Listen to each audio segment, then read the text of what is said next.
एक ऐसी बच्ची जिसके पिता ने 7 साल तक उसे घर के बाहर नहीं जाने दिया। अनोखी फिल्म्स में आपका स्वागत है, तो आराम से बैठिए और मजे लीजिए। 7 साल की क्लोई कभी घर के बाहर नहीं गई। वो अपने पिता हेनरी के साथ रहती है। उसकी माँ सालों पहले गुजर गई। फिल्म की शुरुआत में क्लोई घर के बाहर एक आइसक्रीम वाले की गाड़ी देख रही है। यहाँ पर कुछ तो अजीब है। हम देखते हैं कि क्लोई के घर के बाहर पक्षी हिलते नहीं और हवा में एक जगह अटके हुए दिखाई पड़ते हैं। घर में कभी बिजली भी नहीं रहती। हेनरी हमेशा परेशान हो जाता है जब भी वो बाहर देखती है और उसे ये सब ना करने को कहता है। उसके पिता के अनुसार घर से बाहर जाना सुरक्षित नहीं है, क्योंकि उसकी माँ की हत्या करने वाले लोग अभी भी बाहर घूम रहे हैं। एक दिन वो दोनों घर पर पत्ते खेल रहे थे। अचानक हेनरी की बाईं आंख से खून निकलता है। रात को सोने से पहले क्लोई के कमरे की अलमारी से कुछ आवाज आई। जैसे ही उसने दरवाजा खोलकर देखा, उसकी अलमारी में बैठी एक औरत जोर से चिल्लाई। उधर क्लोई भी डर के मारे चिल्लाने लगती है।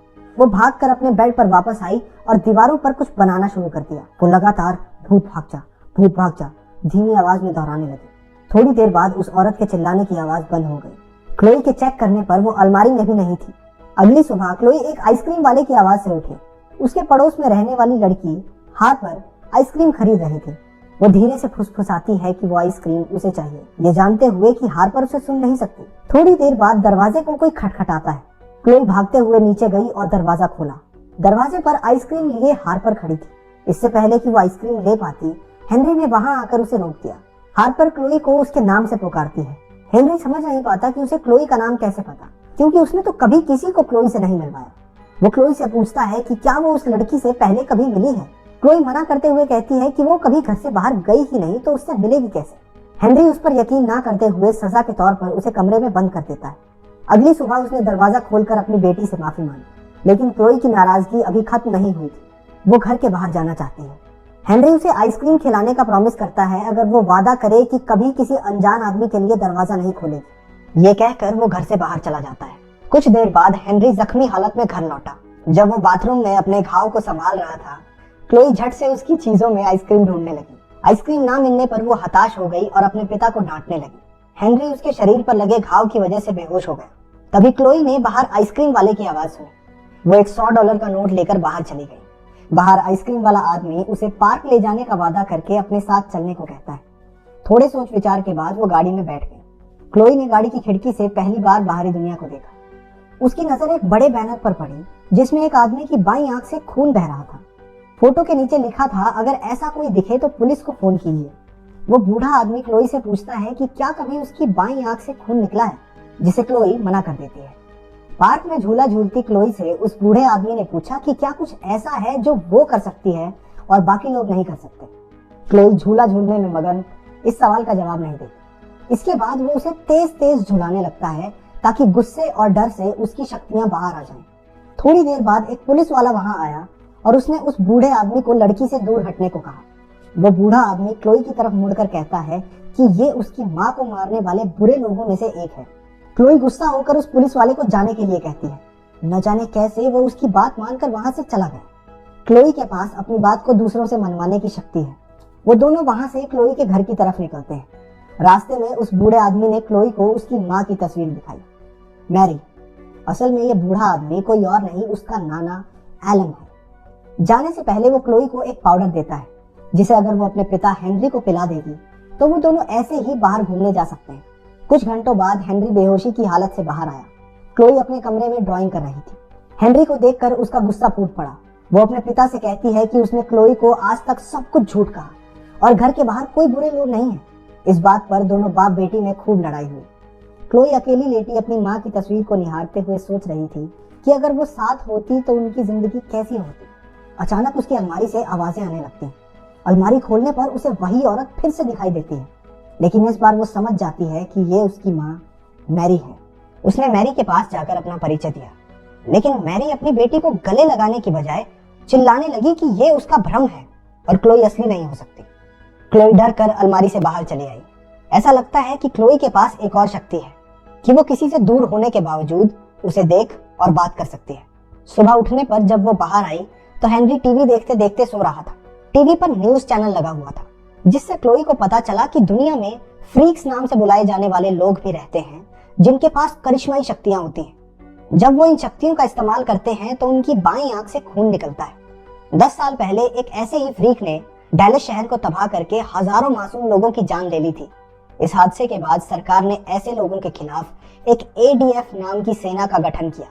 एडीएफ का काम था सभी फ्रीक्स को पकड़कर माउंट मेडेक पर बनी एक जेल में डालना। ऐसे लोगों का शहर में घूमना सख्त मना है और अगर कोई घूमता पाया गया तो उसे उसी समय मारने के आदेश हैं। एडीएफ की एक कर्मचारी एजेंट रे बताती है कि वो इन फ्रीक्स को ट्रेनिंग देकर युद्ध में हथियारों की तरह इस्तेमाल करना चाहते हैं। ये खबर सुनकर क्लोई को बहुत बड़ा धक्का लगता है। वो अपने कमरे में बैठी अपनी माँ को याद करती है। तभी उस बड़ी अलमारी में उसे फिर से अपनी माँ दिखाई देती है। क्लोई मैरी के पास गई और उसे यकीन दिलाया कि वो सच में उसकी बेटी है। वो दोनों बातें करती हैं, जिस दौरान क्लोई को पता चला कि उसकी माँ भी एक फ्रीक है जिसे एडीएफ के लोगों ने माउंट मेडेक में कैद कर रखा है। अगले दिन क्लोई ने हेनरी को अपनी माँ के बारे में बताया, लेकिन वो उस पर विश्वास नहीं करता। कोई और रास्ता ना दिखने पर क्लोई ने अपने नाना का दिया हुआ पाउडर अपने पिता को पिलाकर घर से बाहर जाने का प्लान बनाया, लेकिन हेनरी को इस बात का पता चल गया। वो उसे रोकने के लिए उसका पीछा करता है। घर के मेन दरवाजे पर खड़ी क्लोई जोर से चिल्लाई, पापा सो जाइए। और अचानक हेनरी वहीं उसी जगह नीचे गिर पड़ा। क्लोई की आंख से पहली बार खून निकलता है। क्लोई ने अपने नाना एलन को सारी बात बताई। क्लोई की बात सुनकर एलन वहां जाकर उसकी माँ को बचाने का प्लान बनाता है। वो क्लोई को लेकर एजेंट रे के पास गया। एलन ने एक कहानी बनाई जिसके अनुसार वो एक पादरी है और क्लोई उसकी गोद ली हुई बेटी। उसने एजेंट रे से कहा कि उसे हाल ही में पता चला कि क्लोई एक फ्रीक है। एलन गुजारिश करता है कि क्लोई को सुरक्षित माउंट मेडेक लेकर जाया जाए और क्योंकि वो अभी एक छोटी बच्ची है तो उसकी देखभाल के लिए वो भी उनके साथ चलेगा। एजेंट रे क्लोई की आंखों के नीचे खून के निशान ढूंढती है। वो एलन की आंखों की भी जांच करती है, लेकिन उसे खून के निशान नहीं मिलते। सब कुछ प्लान के मुताबिक चल रहा था, लेकिन जब रे क्लोई को बार बार फ्रीक कहकर बुलाती है तो क्लोई को गुस्सा आ जाता है। ये सोचकर कि क्लोई खतरनाक हो सकती है, रे ने अपने और साथियों को बुलाया। किस्मत से वो दोनों गायब होकर वहां से भाग निकलते हैं। हमें पता चलता है कि एलन भी एक फ्रीक है जिसके पास गायब होने की शक्ति है। वो हाइड्रोजन पेरोक्साइड नाम के एक केमिकल से अपनी आंखों के नीचे से खून के निशान मिटाता है। एलन ने क्लोई को अपने घर चलने के लिए कहा ताकि वो उसे अपनी शक्तियों का इस्तेमाल करना सिखा सके, लेकिन क्लोई चिल्लाकर कहती है कि उसे अपने पिता के पास जाना है। उसकी शक्तियों की वजह से एलन उसे घर वापस ले जाने को मजबूर हो जाता है। अचानक हेनरी रोड पर प्रकट हुआ और एलन और उसके ट्रक को लेकर गायब हो गया। उसने एलन को घर ले जाकर एक कुर्सी से बांध दिया। कुछ सेकंडों बाद वो क्लोई के पास वापस आया और उसे गोद में उठाकर वहां से ले गया। रास्ते में वो क्लोई को सब कुछ समझाता है। उसके पिता के पास समय को धीमा करने की ताकत थी। वो एक बुलबुला बना सकता था जिससे उसके बाहर की दुनिया बहुत धीरे और अंदर की दुनिया सामान्य गति से चलती थी। उसने उनके घर के बाहर भी इसी तरह का एक बुलबुला बना दिया था जो उसके जागते हुए हर समय काम करता था। वो अपने घर में 7 साल से छिपे हुए थे, जबकि बाहरी दुनिया में कुछ महीने ही बीते थे।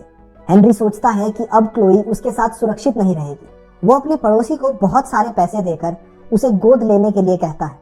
स्टीवन मान जाता है, लेकिन उसकी पत्नी नैन्सी जल्द ही समझ जाती है कि क्लोई एक आम लड़की नहीं है। वो उसे अपनाने के लिए मना कर देती है और हेनरी क्लोई को लेकर वहां से चला जाता है।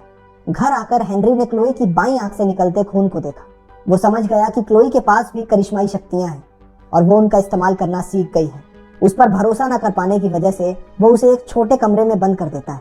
क्लोई अपनी शक्तियों को इस्तेमाल करके अपनी माँ से मिलती है, लेकिन अचानक एक आदमी मैरी को घसीटते हुए वहां से ले जाता है। सुबह कमरे से बाहर आकर वो हेनरी को सब कुछ बताती है। हेनरी क्लोई की बात नहीं सुनता, क्योंकि उसके हिसाब से तो उसकी पत्नी की मौत हो चुकी है। लेकिन आखिरकार एलन उसे सारी बात बताता है। जब मैरी और एलन ने माउंट मेडेक पर हमला किया तो वो एडीएफ का सामना करने में नाकाम हो गए थे। एलन किसी तरह वहां से बचकर निकल गया, लेकिन मैरी नहीं निकल पाई। उसे लगा था कि लड़ाई में उसकी बेटी मारी गई, लेकिन एडीएफ ने उसे मारा नहीं बल्कि कैद कर लिया था। क्लोई ने खिड़की के बाहर नैन्सी को पुलिस से बात करते देखा। वो अपनी शक्ति का इस्तेमाल करके उसकी बातों को करीब से सुनती है। हेनरी और एलन को भी ये सब दिखता है। क्लोई ने फिर से अपनी शक्तियों का इस्तेमाल करके उस पुलिस वाले को अपने वश में कर लिया। पुलिस वाले ने पेन से नैन्सी पर हमला किया। नैन्सी की दाईं आंख से खून निकलने लगता है। उसकी आंख से निकलते खून को देखकर एडीएफ के लोगों को लगा कि वो एक फ्रीक है और देखते ही देखते उसे गोलियों से भून दिया। थोड़ी देर में वो पूरे परिवार को अपनी हिरासत में ले लेते हैं। हेनरी क्लोई पर गुस्सा करता है कि कैसे वो किसी की जान ले सकती है, लेकिन एलन उसे समझाता है कि क्लोई ने कुछ गलत नहीं किया। अगर वो ऐसा नहीं करती तो नैन्सी की जगह वो सब मारे जाते।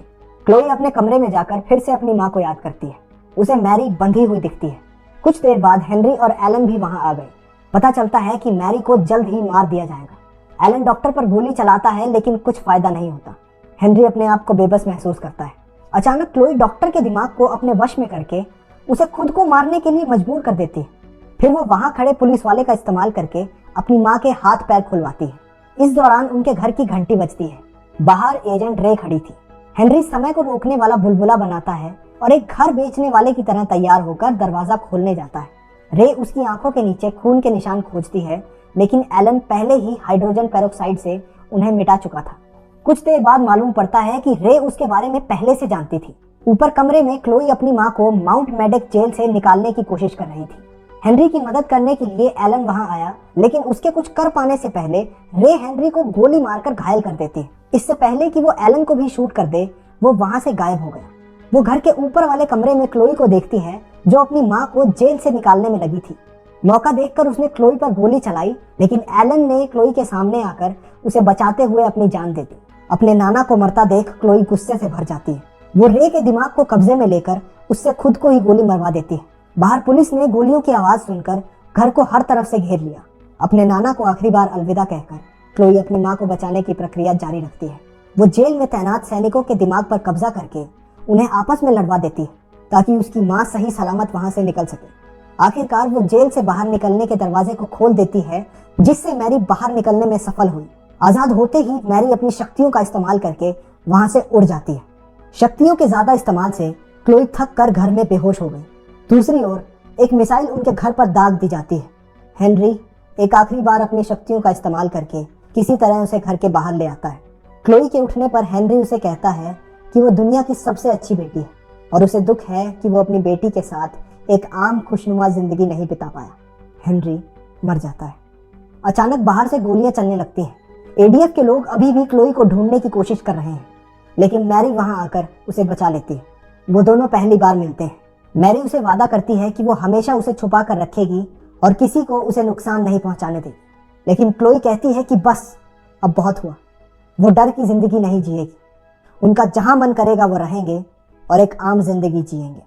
मैरी उसकी बात सुनकर मुस्कुराई और उसे गोद में लेकर वहां से उड़ गई।